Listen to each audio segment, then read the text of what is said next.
Hi friends, thanks for stopping by. Today I wanted to talk about the first thing that you should do when starting to plan your school year. And this should be done in the summer before you walk in on the first day of school. It's going to set the tone for the rest of the year, and that's your class contract for your classes. So this is really important to me because I teach science and I teach all levels of students and classes, and I want to make sure that my students are on the same page as me starting on the first day of school. I want to make sure that parents and guardians are on the same page as me starting the first day of school. This really sets the tone for the rest of my school year. And the class contract is something I do with my students on the first day of school. It's really important, and I cannot stress that enough. So when you're planning your class contract, again, that's the first thing that you do. Before you set up your classroom, before you plan lessons, you have to know how you're gonna structure your environment. So I like to put a classroom management plan in my class contract. And the first thing that I put in there is my grading policy. Whether it's a point system, whether I have categories that have percentages associated with them, I put that in there. I also like to put in classwork expectations so that the students know what to expect when they come into class, what's expected of them, what they need to have with them in terms of supplies each day. I try not to make the supply list too heavy. I do teach at a public school, so I usually require a binder, but that's going to change depending on what your class is.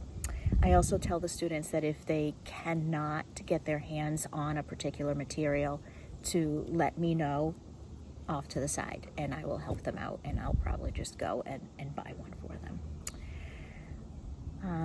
I put my homework expectations in there.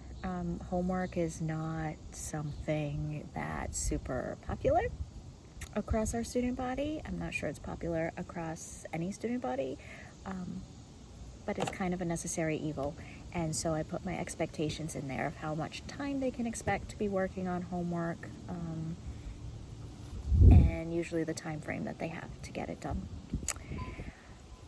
I put rules also in my contract. I know that might not be popular among some teachers because they don't want to sound too harsh on the first day of school. It's always worked for me.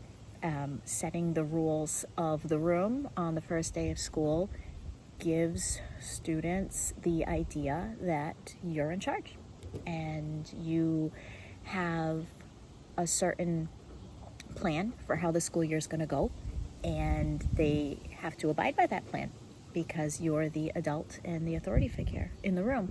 And you can do this in a nice and respectful way, but I really believe that it has to be done. So going along with rules, I also put in consequences for inappropriate behavior. When I'm explaining this to them, I always make a note of saying, I'm sure that we're not going to have any issues because you all look fabulous and wonderful to work with, but just in case, here are the consequences. And the consequences are going to change depending on your school and what you are allowed or expected to do in terms of managing your classroom. Then I always put in a section about academic honesty.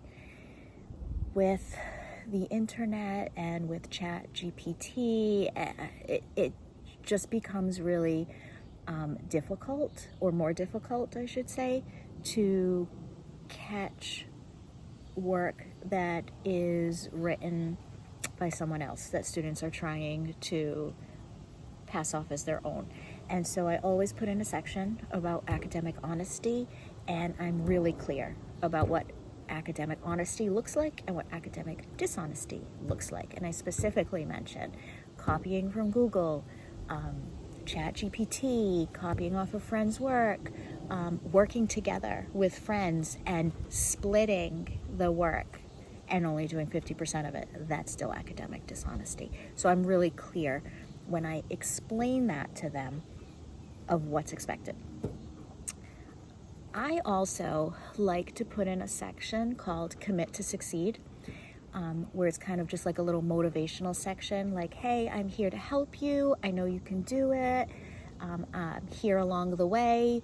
Always pipe up with questions. Approach me if you need anything. So it's really important to have contact information in there so that students know how to get to you, so that parents know how to contact you.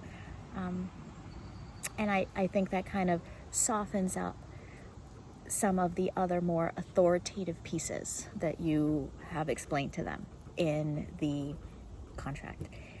Now, I teach science, so I always include lab safety rules, especially because I teach chemistry, and sometimes we're working with chemicals and things that are not super hazardous, but, can potentially be hazardous. I put lab safety rules in there, and I do give them actually a test on the lab safety rules later on in the week after I go over the contract with them, because I am pretty strict about lab safety.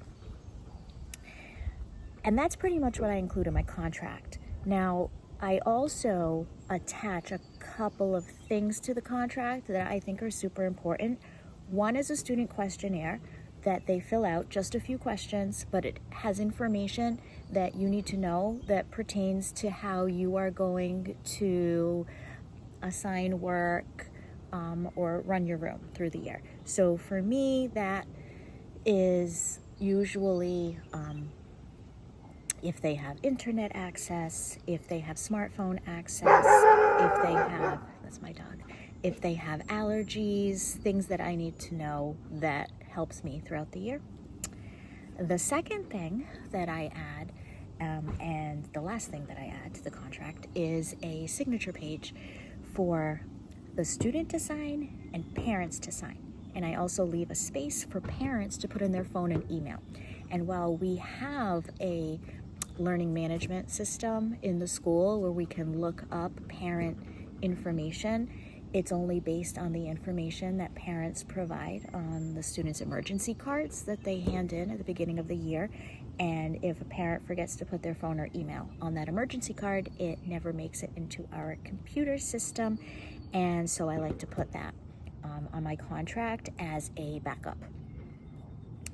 Like I mentioned, I always review this contract on the first day of school with students. It is the absolute first thing that I do after assigning seats, and that's a topic for a different day. But I feel like it helps to set the tone of the year and just lets them know that they're going to come into the room and that I run the room and I'm there to help them and I'm there for them, but that I know what's best in order to run the classroom. I usually give students 3 nights to get the contract signed, just because I have found that sometimes parents are on business trips or out and about, and I usually give 3 nights so that the student can find a time to catch up with their parent or guardian to get them to sign it. I always count that as a homework assignment. That motivates students to get it back to me.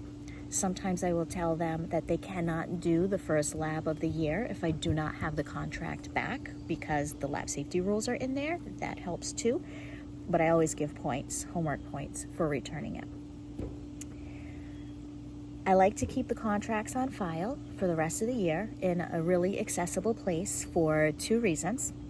One, it is proof that the parents and the students know about my expectations, so that if there's any issues or discussions or conversations we have to have later on in the year about certain happenings in the classroom, everybody was aware of my expectations and how the situation was going to be dealt with. At least they did when they signed the contract at the beginning of the year. And the second reason that I keep it on file is I have a copy of the parent's signature for comparison purposes later on in the year, in in case I might need to compare that signature to something else that comes in signed during the year. So that's helpful. And that's how I run my first day of school, going over my class contract. I have had a lot of success with this. I have found that it sets a firm but fair tone for the rest of the year. I feel like it sets up a respectful environment at the beginning of the year, and I truly believe that it sets the year off on the right foot and a really strong tone going forward.